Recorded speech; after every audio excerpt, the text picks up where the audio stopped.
Seorang perempuan menikah dengan seorang lelaki yang baik. Mereka berdua hidup berumah tangga dengan damai selama lebih dari 5 tahun. Setelah 5 tahun berjalan, sang istri meminta kepada suaminya agar membuatkan akun Facebook untuknya agar ia bisa berkomunikasi dengan teman-temannya. Dan sang suami pun mengabulkan permintaan istrinya. Setelah itu sang istri memakai akun palsu dengan menggunakan nama samaran. Dan semenjak itu, sang istri mulai malas menjalankan sholat dan berzikir serta menghabiskan waktu yang sia-sia dengan Facebook. Pada suatu hari, ketika sang istri sedang beraktivitas di dapur, ia meninggalkan ponselnya yang masih dalam keadaan menyala. Dan ketika sang suami memeriksa ponsel istrinya, ia sangat terkejut karena ternyata istrinya masih berkomunikasi dengan seorang lelaki yang pertama kali melamarnya. Dan di isi percakapan mereka, ia dapati bahwa si lelaki tersebut ingin menikahinya. Namun nasib sudah menjadi bubur. Perempuan itu sudah menjadi istri dari orang kedua yang melamarnya, dan bukan dari si lelaki pertama tersebut. Setelah perkara itu terbongkar oleh suaminya, dia berkata kepada istrinya bahwa Allah telah menutupi aibnya selama ini. Seharusnya ia berhenti berkomunikasi dengan lelaki tersebut karena Allah masih menutupi aibnya. Ia juga berkata pada istrinya, "Walaupun kamu setiap hari menjalankan sholat dan menghadap kepadanya, apakah kamu tidak mempunyai rasa malu bila berkomunikasi dengan lelaki lain? Dan berkomunikasi dengan lelaki lain itu tidak boleh menurut syariat apalagi dalam masalah percintaan. Dan seharusnya kamu malu kepada Allah, karena Allah Maha Pendengar dan melihat apa yang kita kerjakan." Setelah itu akhirnya sang suami pun menceraikan istrinya, walaupun mereka sudah mempunyai anak. Berapa banyak orang yang hubungannya kandas dan berapa banyak keluarga yang mengalami perceraian karena sebuah tipu daya dari Facebook. Dan Facebook menjadi momok yang menakutkan dan menjadi masalah besar apabila kita tidak bijak dalam menggunakannya.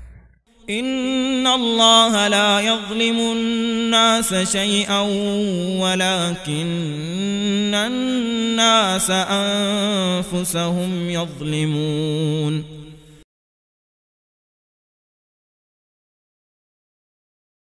Salah satu pendakwah berangkat untuk melaksanakan ibadah haji. Dan juga ada beberapa peserta yang ikut serta bersamanya. Pendakwah tersebut mengajak mereka untuk berteman baik. Tetapi keadaan malah memburuk tatkala ia bertemu dengan salah seorang artis. Padahal dia hanya ingin berteman dengan orang-orang yang ikut serta berangkat haji bersamanya. Lalu artis itu pun mengenalkan dirinya dan mengajaknya untuk berteman. Lalu pendakwah itu pun setuju. Pendakwah itu pun berkata dalam hatinya, "Ya Rob, aku sering berdoa agar aku dapat berangkat ke Mekah. Semoga engkau menjauhkan dia dariku." Ternyata artis tersebut juga naik pesawat yang sama dengannya.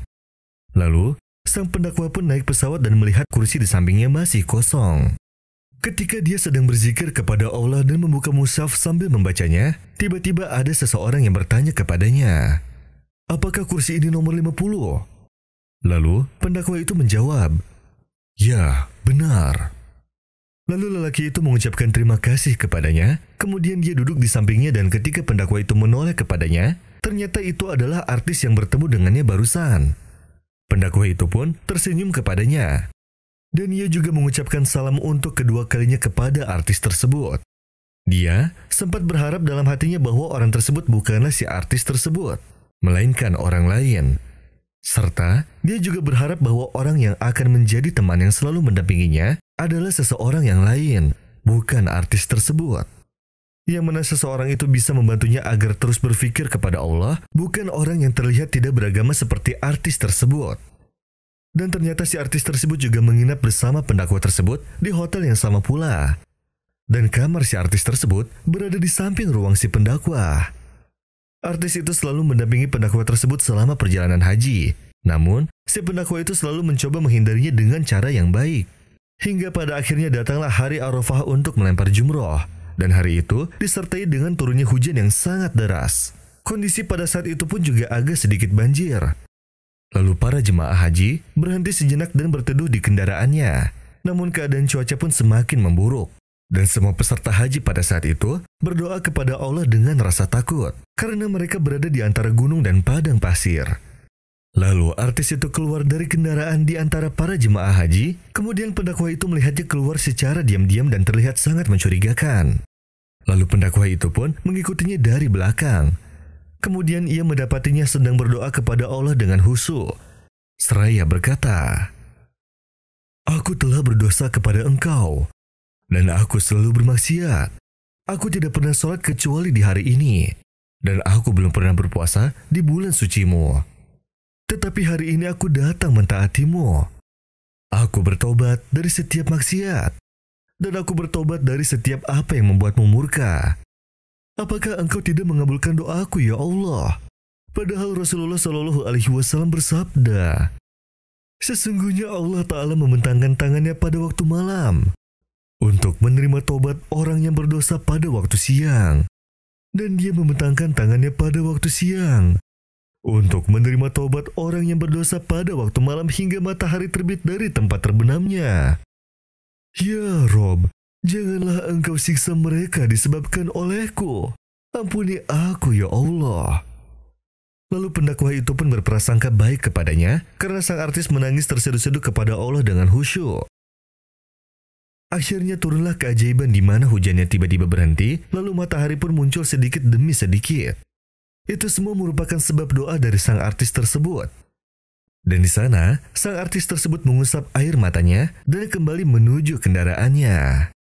Dan pendakwah itu tak kuasa melihat kejadian tersebut, sehingga dia menghampiri artis tersebut sambil menangis dan memeluknya sambil berkata kepadanya, "Kamu telah melakukan ini, kamu telah melakukan ini. Engkau maha benar ya Rabbana, yang berfirman dalam kitabnya, dan apabila hamba-hambaku bertanya kepadamu Muhammad tentang aku, maka sesungguhnya aku dekat. Aku kabulkan permohonan orang yang berdoa apabila dia berdoa kepadaku. Hendaklah mereka itu memenuhi perintahku dan beriman kepadaku, agar mereka memperoleh kebenaran."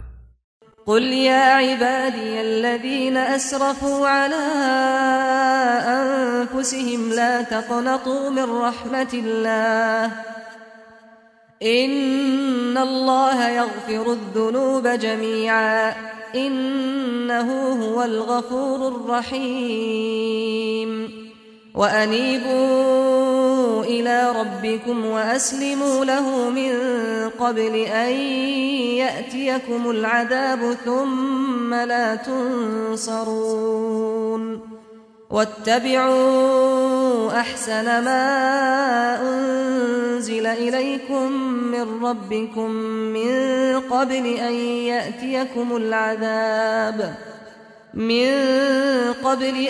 يأتيكم العذاب بغتة وأنتم لا تشعرون أن تقول نفس يا حسرة على ما فرطت في جنب الله وإن كنت لمن الساخرين أو تقول لو أن الله هداني لكنت من المتقين